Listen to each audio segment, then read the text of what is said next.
Hello, folks. Welcome to Make It to the Dogears. This is Cody Doom.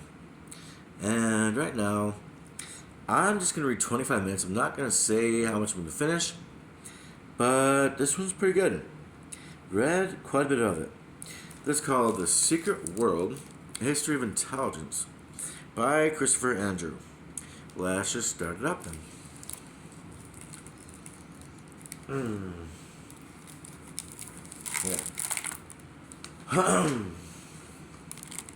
The first major figure in world literature to emphasize the importance of good intelligence was God.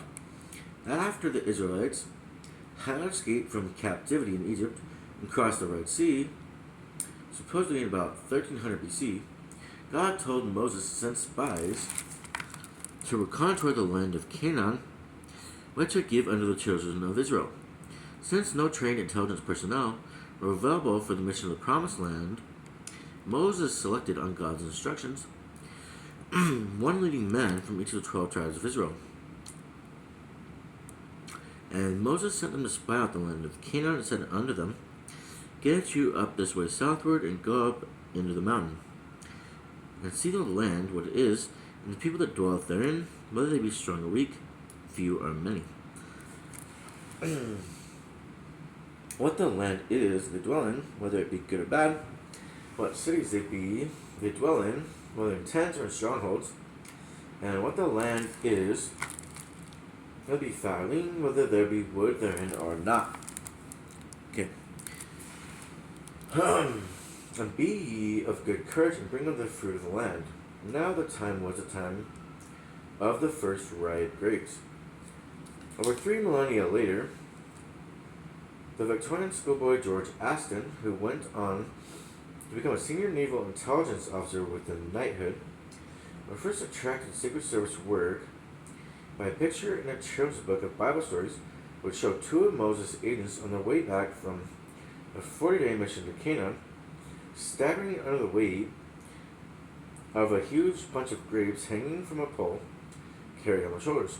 In Victorian Britain, at a time when Britain had no professional secret intelligence agencies, but knowledge of Bible stories was more widespread than any other time in British history, the use of spies by Moses and his successor Joshua was far better known than any English or British intelligence operation over the previous millennium.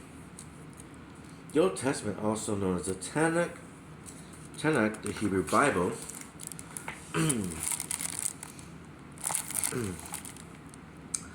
contains more references to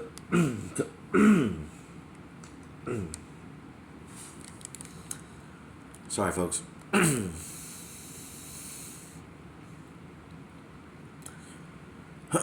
Can't clear my throat now. Contains more references to spies than any published history of Britain or most other countries.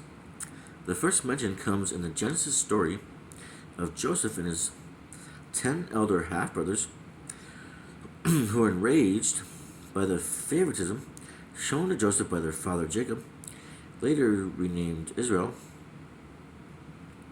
exemplified by his gift to him of a coat of many colors.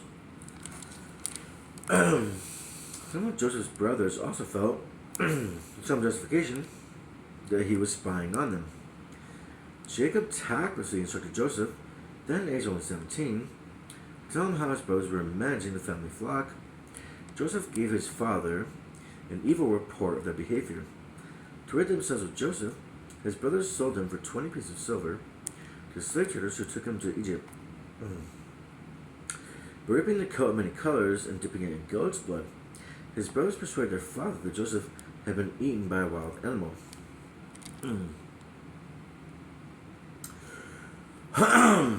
Unknown to his family, Joseph eventually rose to become the Egyptian pharaoh's vizier.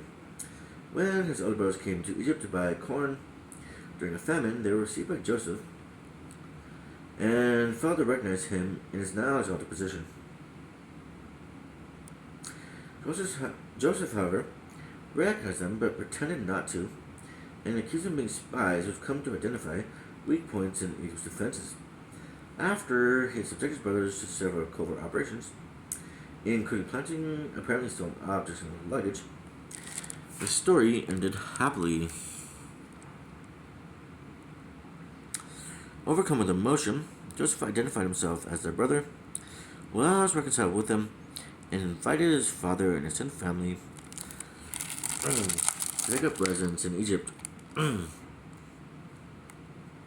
Whatever the historicity of the Joseph story in Genesis, which is similar to the account given longest chapter of the Quran, reflects one probably not uncommon reality of life in the era of the Hebrew Bible, that in a society which was frequently in conflict, strangers and travelers who aroused suspicion were liable to be accused of being spies, which they sometimes were. Even in 20th century Britain, spy scares, mostly unfounded, involving supposedly suspicious foreigners, were common on the eve and at the start of both world wars. Sorry, folks, I gotta clear my throat for some reason. Though the first scriptural reference to spies comes in Genesis, no organized espionage operation is mentioned in the Bible until God commands Moses to spy out the land of Canaan. Moses' 12 spies sent from the desolate wilderness of Paran, northwest of today's Aqaba, were amateurs chosen for their standing rather than because they had shown any talent for intelligence gathering. The intelligence they were instructed to obtain in preparation for the advance into Canaan was much in line with that sought by modern military commanders. The great 19th century German military theorist Karl von Clausewitz defined the intelligence required by commanders in hostile territory as every sort of information about the enemy in his country, the basis, in short, of our own plans and operations. All 12 of Moses' spies reported on the return that Canaan was a land flowing with milk and honey. Two of them, Caleb and Joshua, argued that since the Israelites had God's support, they had nothing to fear from invading the promised land. Let us go up at once to possess it. God was outraged, however, with the pessimistic intelligence assessment of the other 10, an evil report from the Bible, which concluded the existing inhabitants would prove too strong for the Israelites. We being not able to go up against the people, for their strong. I think it's been on my door, folks. Hello?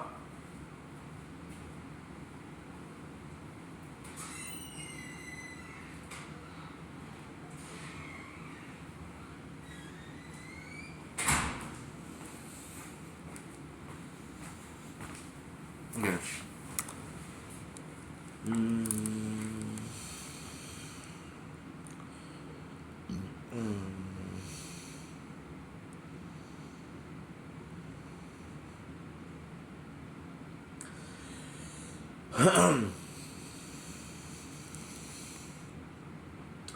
We be not able to go up against the people, for they are stronger than we. The Canaanites came to fearful 10, including giants, who had made them feel no bigger than grasshoppers. The Quran contains a similar account of the spy's mission,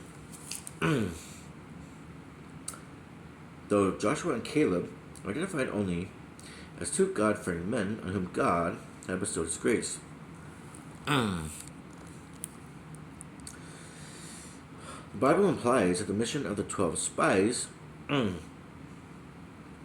was intended as a test of their faith, as well as of their aptitude for intelligence gathering. All but Caleb and Joshua failed in both counts.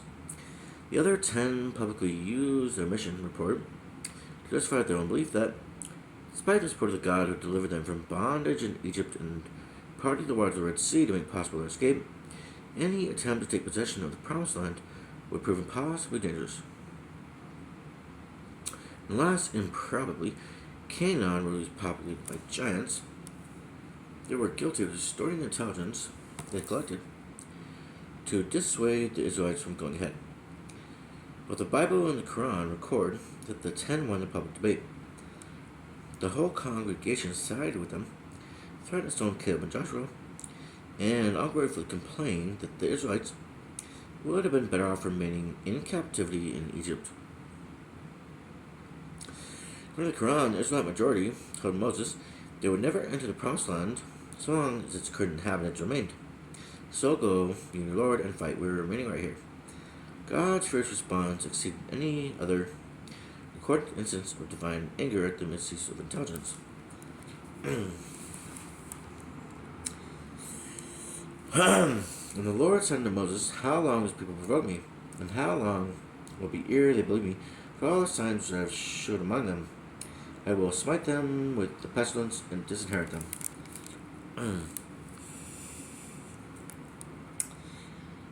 The 10 who had produced the evil report of their Canaan espionage mission all died of the plague. After intercession by Moses, God commuted the punishment of the other Israelites from pestilence and disinheritance to 40 years wandering in the wilderness. However, God desired no Israelite over 20 years of age, with the sole exceptions of the righteous spies Caleb and Joshua, to live long enough to enter the Promised Land. Moses' death on Mount Nebo, at the age of 120 according to the Bible, coincided with the end of the Israelites' 40 years in the wilderness. The visitor to Mount Nebo today, in present-day Jordan, can still see across the Dead Sea, much the same view of the Promised Land. The Bible tells us Moses was allowed to glimpse before his death. God told Joshua, Moses' successor, that the time had come for the Israelites to enter the Promised Land. The book of Joshua tells the story of a lightning military campaign in which the Israelites, with divine assistance, defeated, one after the other, the kings of Canaan. Conquest was preceded by espionage. Joshua sent 2 spies, both unidentified but not apparently tribal leaders as 40 years before, on secret mission to the fortress city of Jericho, the first major target of the campaign.